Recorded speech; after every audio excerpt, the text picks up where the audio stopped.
Hey guys, welcome back to the channel, and what I have for you today is my review of the Mivi Nex 900. Now this is a 5.2 soundbar, which means it comes with two subwoofers, a bar which has the center, left and right channels, and two surround speakers, all of which connect with a wire to the main subwoofer. So one subwoofer houses all the components and the power cable and all of the connectivity options as well, and all of these other the subwoofer and the bar and the surround speakers connect to the main subwoofer. And if you're looking for a soundbar around 15,000 rupees with surround speakers, all of which connect with a wired connection, then the best option right now is the Sony HT-S20R. So does the Mivi Nex 900 give competition to the Sony HT-S20R? Well, that's what we're about to find out in this review. So let's quickly get started with some of the connectivity options and the setup of the speakers, right? So you get a total power output of 900 watts on the soundbar, and if you look at the volume limit, it goes all the way up to 32 on the soundbar. But I found that in this room, which is a 10 by 12 room, I kept the volume between 10 and 15 subject to the content that I was watching on the soundbar, and that worked perfectly well. When it comes to the connectivity options, it has HDMI, ARC, it has optical, coaxial, aux, USB and Bluetooth. So yeah, you aren't going to have any issues with the amount of connectivity options that this soundbar brings. And of course, it has two subwoofers, one driver each for the center, left and right in the bar, and one driver each in each of the surround speakers. Now, if you look at the build and design, it isn't the most premium, and at this price point you wouldn't expect it to be either, right? I mean, you have a nice wooden encased subwoofer for both of them. The build of the soundbar itself is actually quite a bit plasticky, but it's not bad. The only thing I feel which is a bit of a con is that it's a very glossy finish on the soundbar, which means it is going to be a fingerprint magnet as well. What I do find really nice, cool and interesting is that there's a dial on one of the subwoofers which actually works as the controls for changing the source and increasing the volume. So that's like a really nice, cool touch. It's not just physical buttons on either the bar or one of the subwoofer. The primary subwoofer has the dial that works to control the input as well as the volume. And then of course you have these surround speakers which come with such a long cable that if you have a fairly large living room also that you're going to place this in, I don't think cable management should be a problem. Even the bar itself has a decent enough long cable, but the only con in my opinion is that since all the connectivity options are behind the primary subwoofer, that primary subwoofer has to be very close to the TV so that your HDMI cable or any other connectivity cable can be there. So the build and design is actually fairly simple. It's minimalistic. It's going to fit into any home entertainment setup. The soundbar will fit perfectly between any 55 to 65 inch TV, and the display to show you the source or the volume is on the subwoofer, and you can actually press the display button on the remote control and dim the LED light that's showing you the volume or the source, or even put it off in case you find it distracting during a movie night. So that's a really nice touch. Now, coming to the setup, it's literally placing the speakers in the right position and switching it on. It's that simple. The only recommendation I would have for the surround speakers is keep them at ear height with the driver facing you and at about an arm's length distance. If it is further away or closer, we will talk about the volume adjustments when we talk about the performance of the soundbar. But yeah, facing you at ear height, maybe slightly behind also works, so you get a nice surround experience coming in this way. Now, when we come to the actual performance of the soundbar, I'm going to get the worst con out of the way. Actually, why don't you just listen to it? This most annoying power on, power off sound along with the announcement of the source that's connected. So just listen to this annoying power on sound. Power on. HDMI input. aux input. USB input. Bluetooth mode.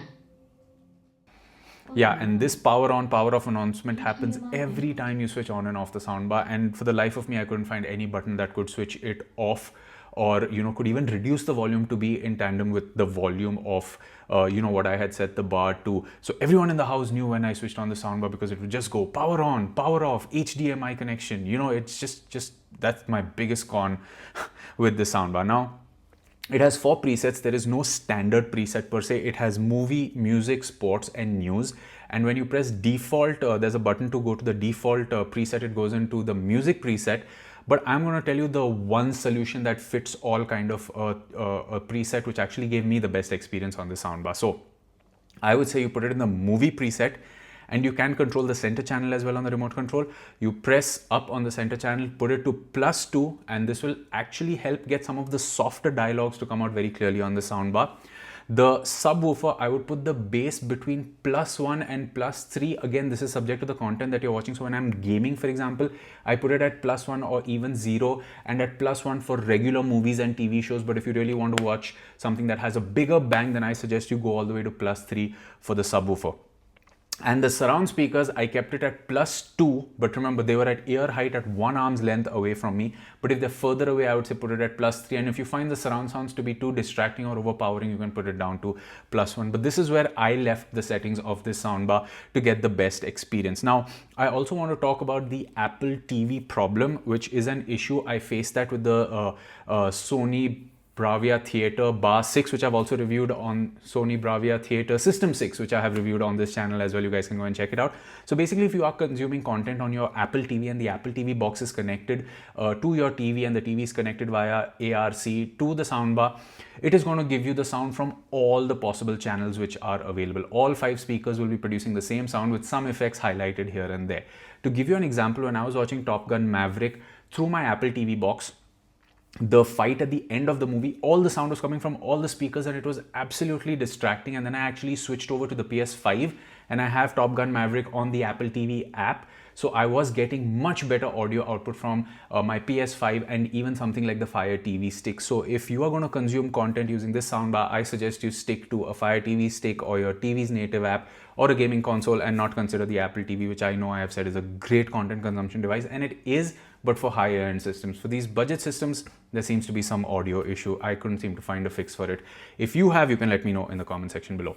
Now, coming to the performance, once you get the positioning of the speakers right and the settings of the speakers right, it actually sounds pretty good. It can give the Sony HTS20R a decent run for its money. And I'm going to give you an example using Top Gun Maverick as a movie, right? So in the end of the film, you know, you have this dogfight where all these pilots are going to drop a bomb and then escape.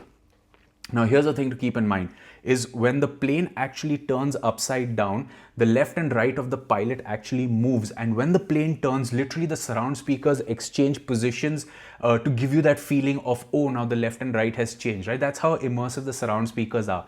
Granted, the front, left and right channel are so close that the channel separation in front may not be the best, but it's compensated with the surround speaker. So when a plane is whooshing past you on the right, you can actually make out the sound moving from your right to the front.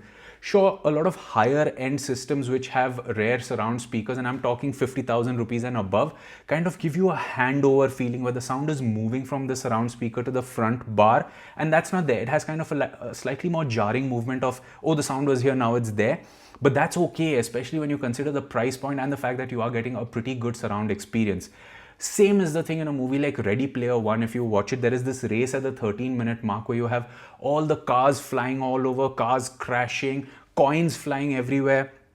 And that just offers such an immersive experience with the coins moving in all directions. And especially when the car is turning, it feels like it's moving all around you from all the speakers. And the subwoofer does provide great bass as well. There is good dialogue clarity also. Like I said, I put the center channel up by +2. So the dialogue clarity was there to the point that I did not even need subtitles. Even in music, if you're playing it off a dedicated music app, even YouTube Music from your TV or from your Fire TV stick, only the front bar is giving you kind of a stereo experience, and that's actually very good because that's how music is meant to be heard. However, you can get it to play from all the speakers, but I wouldn't recommend that. It isn't the best of experiences. Now, moving over to something that I really enjoy doing is gaming. Now, with gaming, I'm going to actually give you a couple of examples, but before we dive into gaming, why don't you take a listen at some of the sound that I've captured from this soundbar, be it for gaming or copyright-free music.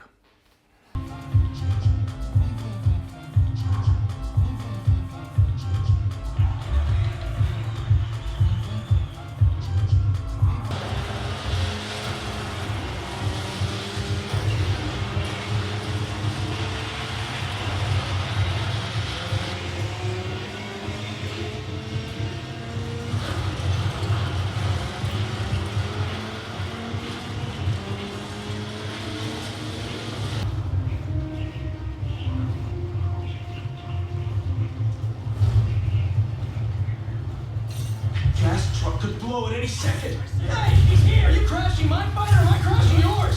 You're crashing crime, dude. I know you know that.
So when it comes to gaming, I'm going to take the example of a couple of games, right? Let's start with a game like Gran Turismo, where you have this music rally mode that I play a lot. Right now, this is a great way to judge the rare speakers of the system. Is when you are driving the car in the music rally mode, the music is coming from all around you, and that's kind of expected. But when you switch the camera perspective into the driver's seat or into the hood of the car, you actually make out the noise of the engine, which was previously coming from in front of you, to surrounding you when you are inside the driver's seat in the car. And again, when you move the camera out to go behind the car, you can actually feel the car's engine noise coming from in front. It's a subtle detail, but it just adds to the immersion, especially if you're someone that likes to sit in the driver's seat of the car when playing a game.